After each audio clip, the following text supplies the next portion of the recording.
Beshinchi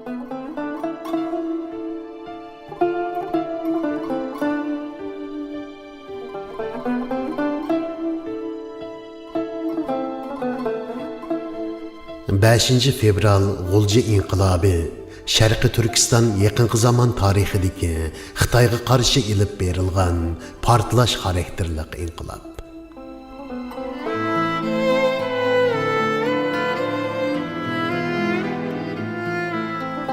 Tarix koinotning vijdoni deydi astronom shoir Umar Hayyam.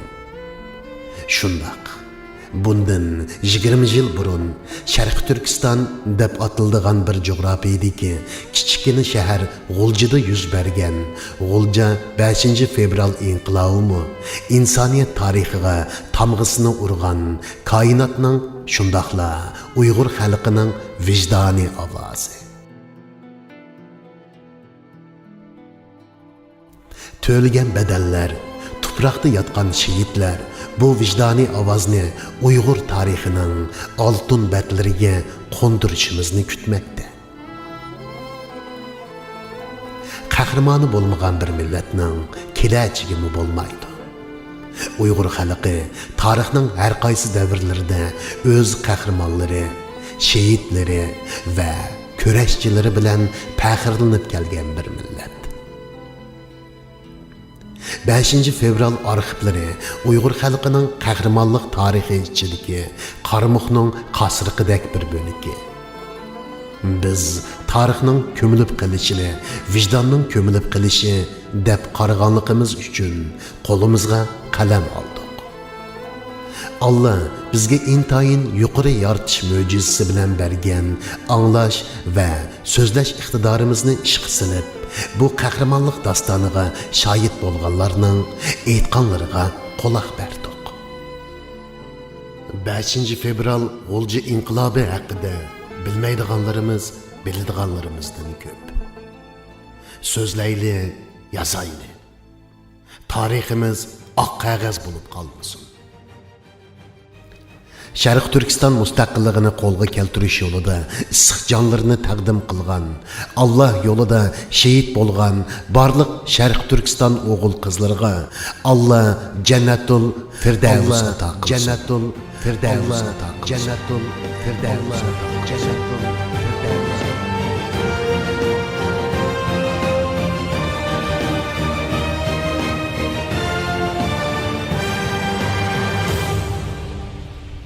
5 fevral arxivlari. Abdori Gülşen Abdüqadir. Mikrofonda Abdüsalam Uygur.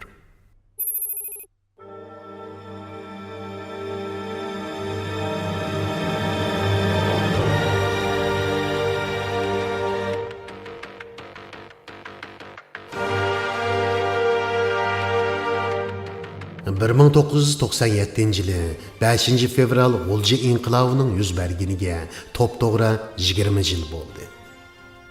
Ayni yillarda tinchlik yo'li bilan o'zlarining insonlik haq-huquqini talab qilib, namoyishga chiqqan G'ulji yoshlarini Xitoy tajovuzchilari qattiq qo'lliq bilan bostirgan.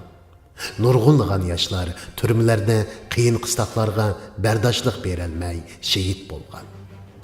Nurg'unlagan yoshlar iz deraksiz g'oyib bo'lgan. Yana bir qism yoshlar qo'yib berilgan bo'lsa-mu, turmadan chiqqandan keyin sarang bo'lib qolgan. Ayni yillarda Xitoy tajovuzchilari uchur vositalarini qattiq kontrol qilib olgan va ommaviy uchur vositalari hozirgidek taraqqiy qilmaganligi uchun 5 fevral G'ulji inqilobining oldi-keyinda zodi nimalar bo'ldi? Dünya xalqi, shundaqla Uyg'ur xalqi bu savolga hozirgacha qoyil qilgudek javobga erishgani yo'q. Gerçi bu vaqtda G'uljida yashayotgan har bir oilaning o'z oldiga echinishlik hikoyasi bo'lsa-mu, bizning erishalmaganlarimiz, erishganlarimizdan ko'p bo'ldi. 5 fevral arxivlarini ratlab turg'izishda texi oldingi betlarda turmoqdamiz.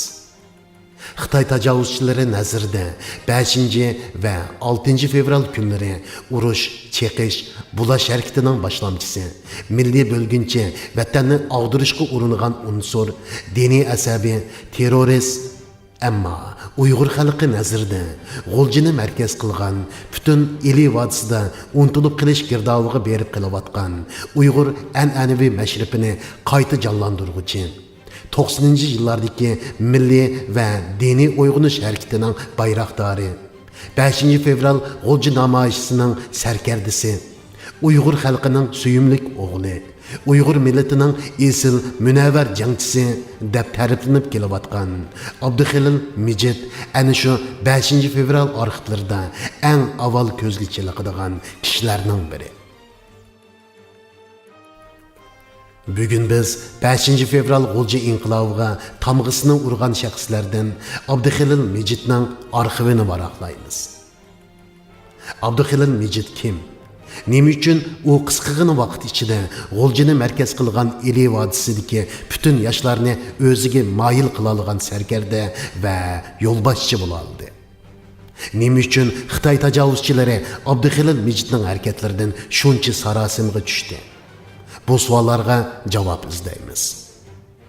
Savollarimizga Abduxelil Mijit bilan bir mahalda yashagan, uning bilan ham suhbat va fikrdosh bo'lgan, ayni yillarda G'olji shahrida boshlangan milliy va diniy uyg'unish harakatida maslahatchilik rolini o'ynagan, hozir chet eldagi ma'lum bir davlatda yashayotgan, bexatarlik sababidan o'z kimligini oshkorlashni xohlamagan bir Uyg'ur ziyolisi bilan Gulshan Abduqodirning ilib borgan ziyorat suhbatining tafsilotini anglaysizlar.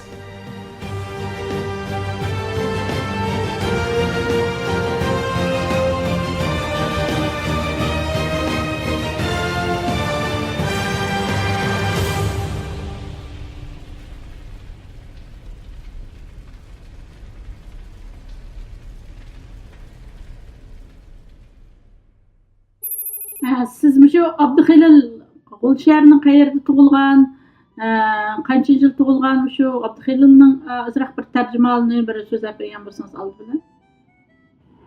Onunki Abduxelilniki qancha yil tug'ilganligini bilmayman. Ammo 70ning boshida bo'lishi mumkin, 1970larniki. Ammo ishniki konkretni qancha ekanligini bilmayman. Hamda o'rni tug'ilgan o'rni bo'lsa, hamda o'zimizning yerlik tilidan G'olji shahar Qarabay mahallasi tarafda. Qarabay mahallasi Azat yezniki bu tarafi tuvan tarafi ilmajimdan ko'chasida qo'yamiz. Shu ilmajimdan ko'chasidan tuvanda ma'lum vaqtida shu yerda 5-kanit deb qo'ydi hozirlandi. Shu yerda tug'ilgan, shu mahallada cho'ng bo'lgan, shu Qarabay mahallasi tug'ilgan. Ata-onalar nima ish qiladi Abduxelilni? Abduxelilning otasi Abdumijid Qarkan avvalama shu kanitda dehqon, keyin hakim Boyandaga ko'chib keldi. Boyandayda shu dehqonchilik bilan oila chorvachilik bilan shug'ullandi. Hozir hayot inshaalloh yaxshi yashayapti. Onasi bo'lsa shu oilada Abduxelil qatorliq shu bolalarni bir qilib tarbiyalab o'stirib qatorga qo'shdi. Abduxelil oilasi qancha bola bular? 6 bola. Konkretni isimda qolmadi, lekin 6 ekan emas. Uyning cho'ngimi Abduxelil? Yo'q, cho'ng emas. Cho'ng Abdulaziz, uning keyindan Abduxelil. Sizlar bir mahaldan bo'lamsizlar Abduxelil bilan? Biz mahallaniki 5-daroq. Bular mahallaniki oxirdaroq.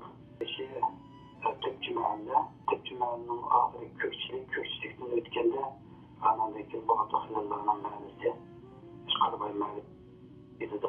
Abduxelil qaysi maktablarda o'qidi G'oljida? Boshlang'ich, o'rta maktablarda? Abduxelil Xitoy maktabida o'qigan. Qancha sinfgacha o'qigandi shu Abduxelil? O'rta maktab bitirganmi yo oliy maktab saviyasi bormi? Qanday oliy maktab bitirmadi, to'liqsiz bo'lishi mumkin. Abduxelil bilan ham suhbatda bo'lganmidingiz? Abduxelil qanday bir xarakterdagi bir yigit, sizga qanday ta'sirotlarni bergan? Endi Abduxelil bilan ham suhbatda bo'lgan. Nisbatimizning religiyasiga kelgan o'tirlarda to'satdan lekin menbek hurmat qildi. Ta'miniki nurg'un narsada ba'zi maqsad so'rab, nurg'un fikrlashgan taraflarimiz bo'lgan. Uniki yevropa sevitniki odamlar kelib dastlabda pazarga chiqqan vaqtida ticaretlerde birbirine boğan taraflarımızın var. Abdülhamid nayet akıllı kılar. Nayet hoşyar, bizi nayet çeker. Ondan için gibi de türlü var. Adamı hürmet kılıdığan başında bırakır. Çeker, hoşyar. Ağır kurbanlarına bekliyor. Abdülhalil Mecid başçılığındaki 5 fevral G'ulji inqilabını xunuklaştırıp, hazırga kadar bir uçum okumagan, qarqusaq uşaq balalarning uruş chiqish bulash vaqasi deb ta'riflab kelyapti. Siz Xitoy hukumatining bu baholarga qanday baho berasiz? Okumaga, onda savaşsız, onda koçuda yürüyen, onda pasport balalar olsa, milletçinin adamını teşkillep, hükümetini titrep gidip halette aklında çoğun dava kuşuna meydana keltirip olamaydı o burada. Onlar tekrar uygun emez. Onun için o teşkil kıva vaxtıda mesela bir öte 30-20 şundak bala onun tatlaklarını anlayan. Özümü onun için keyifli zamanlar çeken vaxtıda bulatma İslam dininin ayeti tetikini öğrendi. Onun için onu ayetlerine tahlil kılıç, tefekkür kılıç, bu cihetlerden ayeti çok özendi. Onun için o sözü kendime şu 20-30 bana süder tali mektepte gelen buludu, ne uçak çiçekten buludu. Demek ki aşağına düz duvardan Abdülhamid şundan ötkür hoşya, şundan babanlık için açık Kur'an'dan kayardın, şu yandan varaklı delillerini keltirip şundan sözü geçke G'ulji'da bu ayakta bulunmayan ahlakı cihetten çok özgürlük oldu. Yani birinciden vallahi hemmesi de giderek bu tablası katlaşkan G'ulji halkının ki G'ulji yaşlarının şu vaxtıda 70-80% hatta tamamını taşıdı. Bütün sorunlarda arak taşlandı. Bunun için şu KTV, Xana, OTV diyenler yerden hemmimiz çözerek vallahi bir adım bütünle yenip çıktı. Aslında bir meşhur nutuklarımızda yürekler gittiğinde aslında elbette Allah'tan sözleri olursa insanlarını o derecede takipten o derecede etkisi bulmaydı. Ondaqda biz şu Abdülhalil Mecidga baho berganda, uni xanzuvchisi nayt yaxshi, diniy bilim nayt yuqori, nutq qobiliyatim nayt yuqori, G'ulji markaz qilgan, butun il vodisida yuz obro'y topgan bir yoshda baho bersak bo'lamdi. Endi aytganlarimizdan istamizda dini ta'lim tarbiyada qanot shukur bilan qolgansak ba'zi vaqtida reallikqa qazmaskan qoladi. Sababi endi din degan qo'yaman katta bir ilmchi. Buni aytib tağlarının işi egiz tağlardı. Bu alımların işi yani yüksek şunda alımlar var. Şunun için endi Abdülhamid'e nisbeten vaqtida to'g'ri biz Abdülhamid'ni yaxshi ko'rganimiz, bunun qilib to'g'ri baho berishimiz bazıda qo'ymayman o'zimni ko'z qarashimcha. Bu chunki bir yaxshi odillik bo'ldi, odillik İslamning bir güzel axloqi. Abdülhamid'e baho berganda bir aql bo'ladi. Anandagi Xitoychisi nayt yaxshi, anki nutq qobiliyatidan ustun. Anandan keyin dinni tirishib o'rgatganligi. Abdülhalil Mecidni o'z ichiga olgan 5 fevral G'ulji inqilobining sarkillariga agar bir jumla so'z bilan baho berishga to'g'ri kelsa, siz nima degan bo'lardingiz?